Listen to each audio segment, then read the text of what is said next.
Hello, this is Nikki in Niagara coming to you from Niagara Falls, Canada. And today I'm going to do a book video.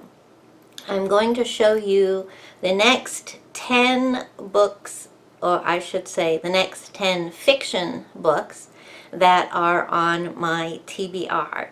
Now this doesn't mean that these are the next 10 books that I'm going to read, but they are the next 10 physical fiction books. I also read a ton of other stuff, so it could take me several months to read these, or I could read them quickly. There's no time frame.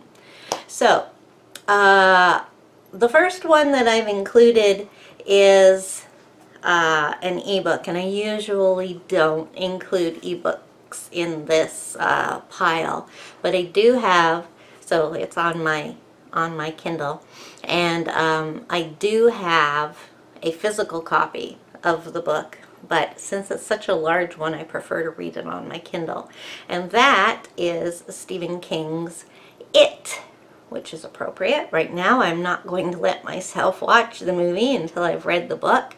I'm actually working on a project that I started back in 2007, reading Stephen King's books in chronological order. So far, everything I'm reading is a reread, and I've really been looking forward to this one.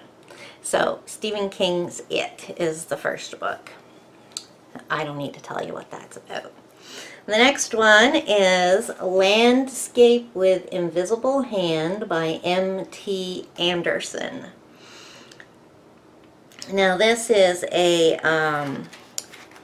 young adult book, and it is, I believe, science fiction. I will read the back for you. When the VUV first landed, it came as a surprise to artist Adam and the rest of the planet Earth. I'm trying to use my glasses to see if these will work. It's tough to see through these. I have to close one eye to use these. Okay, those are no good. When the VUV first landed, it came as a surprise to artist Adam and the rest of planet Earth, but not necessarily an unwelcome one. After all, can it really be called an invasion when the VUV generously offered free advanced technology and cures for every illness imaginable? As it turns out, yes. With his parents' jobs replaced by alien tech and no money to pay for food, clean water, or the miraculous VUV medicine, Adam and his girlfriend Chloe have to get creative to survive. And since the VUV are obsessed with classic Earth culture, doo-wop music, still life paintings of fruit, and true love, recording 1950s style dates for the VUV to watch in a pay-per-minute format seems like a brilliant idea. But it's hard for Adam and Chloe to sell true love when they hate each other more with every passing episode. Soon enough, Adam must decide how far he's willing to go and what he's willing to sacrifice to give the VUV what they want. Now, the only other book I've read by M.T. Anderson was Feed, which was also a science fiction. Yeah, it was all right. It's a really famous, popular book. I think he won several awards for it. Saying he, I don't know if M.T. Anderson is a man or a woman. He, yes, he is. M.T. just sounds like a god. So, yeah, I'm looking forward to that one. Now, the next three are some really old books. These are the Blossom family books by Betsy Byers. I've read these before, but a couple of years ago I decided I was going to reread the series, and I've read the first two, and I seem to have been stalled on finishing the series. So one of my goals for 2018 is going to be to finish a series that I am halfway or almost all the way finished. So this is an early start. These are just juvenile books, but they're really, really good. They're about a family of 3 kids They don't have a father. Their mother is a rodeo horse rider or something. She works for a rodeo. She travels all the time.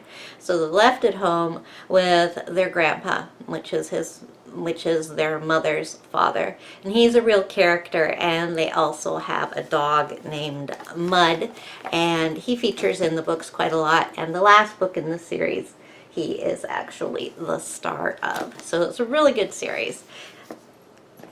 Next book, I seem to be on a bit of a sci-fi kick with the books I've chosen this time. This is Born by Jeff Vandermeer. I have not read his books before, but I am very interested in reading them. I would really like to read his Southern Reach trilogy, which is an apocalyptic tale. And I believe this is apocalyptic as well.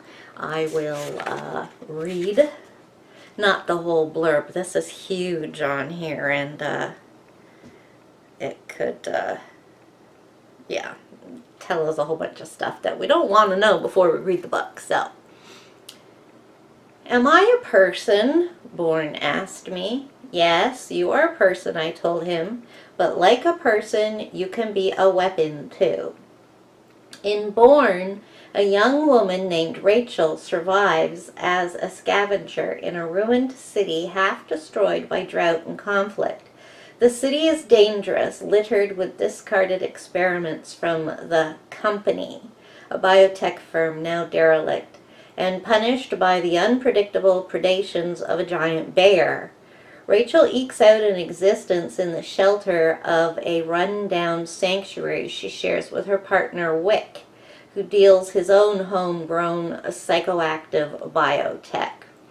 One day, Rachel finds Bourne during a scavenging mission and takes him home. Bourne, as salvage, is little more than a green lump, plant or animal, but exudes a strange charisma. Bourne reminds Rachel of the marine life from the island nation of her birth, now lost to rising seas. There is an attachment she resents. In this world, any weakness can kill you. Yet against her instincts, and definitely against Wick's wishes, Rachel keeps Bourne. She cannot help herself. Bourne, learning to speak, learning about the world, is fun to be with. And in a world so broken, that innocence is a precious thing. For Bourne makes Rachel see beauty in the desolation around her. She begins to feel a protectiveness she can ill afford. He was born, but I had born him.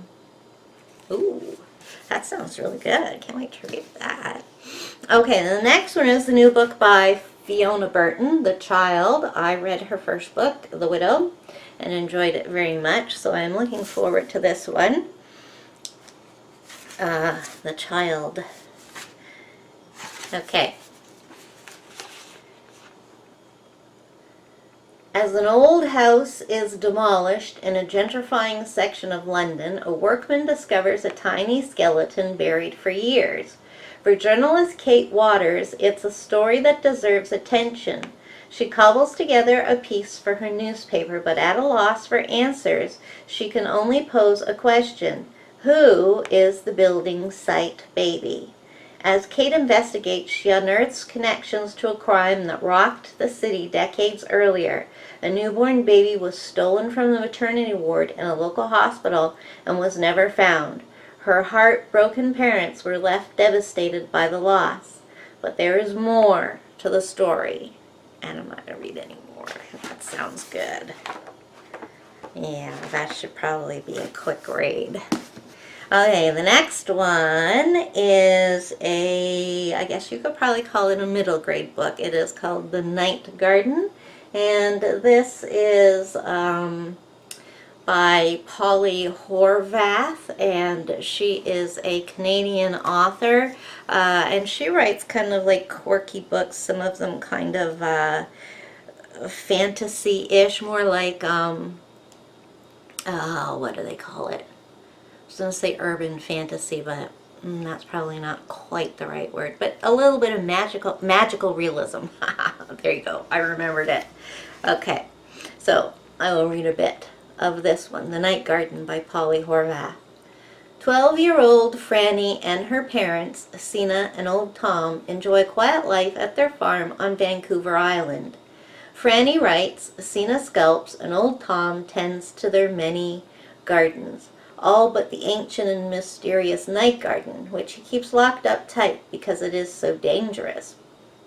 Their peaceful life is turned upside down when their neighbor, Crying Alice, drops off her children while she goes to investigate their father's strange behavior at the military base where he is stationed. She fears Fixing Bob is planning something terrible. Franny begrudgingly takes Wilfred, and Zebediah under her wing until Zebediah starts receiving letters from his father that he won't share with his siblings. She and Winifred join forces to try to find where he's hidden them, hoping to discover what Fixing Bob could be up to. When they do, it is so much worse than they expected, and they must decide whether or not to call upon the magic of the night garden to save the day. Well, that sounds good. So that's got a nice big text for a middle grade read. Oh, looking forward to that. Okay, 2 more left. The next one is Roddy Doyle's latest book called Smile. Roddy Doyle is an Irish writer, and I love Irish stories. Just moved into a new apartment, alone for the first time in years, Victor Ford goes every evening to Donnelly's for a pint, a slow one. One evening his drink is interrupted. A man in shorts and a pink shirt comes over and sits down. He seems to know Victor's name and to remember him from secondary school. His name is Fitzpatrick. Victor dislikes him on sight, dislikes too the memories that Fitzpatrick stirs up of 5 years being taught by the Christian brothers. He prompts other memories of Rachel, his beautiful wife, who became a celebrity, and of Victor's own small claim to fame as the man who would say the unsayable on the radio. But it's the memories of school and of one particular brother that Victor cannot control, and which eventually threaten to destroy his sanity. Ooh. And the final book in my TBR pile of the next 10 fiction novels that I will be reading is the second in a trilogy called Skitter by Ezekiel Boone. Now, I think this is a Canadian author. No, it's not. It lives in New York. American, as you can get. The first book was called The Hatching, and it is about kind of like a spider invasion. Oh, it was really good. I really enjoyed it. I'm trying to remember. I read so many books it's hard to remember back to, but it's about kind of like a plague, but it comes from spiders, originally coming from like Africa or the Amazon or somewhere in a rainforest, I think. I'm not going to read the blurb on here for you because it's the second in a trilogy, and don't really want to spoil it for you if you haven't read the first one. But the first one is called The Hatching, and I'll read a couple of the blurbs on the back about The Hatching. A full-throttle pulse pounder that will keep you up all night feverishly flipping its pages, says Nick Cutter. That is true. An apocalyptic extravaganza of doom and heroism. Addictive. Was addictive. Guaranteed to do what Jaws did to millions of people, except only with spiders instead of sharks. But people are afraid of the spiders anyways. Great, gory, fun, and creepy in every sense of the word, says John Connolly. So yes, that is for the first book in this series, The Hatching, and I will be reading the sequel, the second in a trilogy called Skitter. thank you for joining me, and if you haven't already, subscribe, and if you enjoyed this video, just give me a thumbs up, and I will see you next time I have a bit of book talk for you. Bye!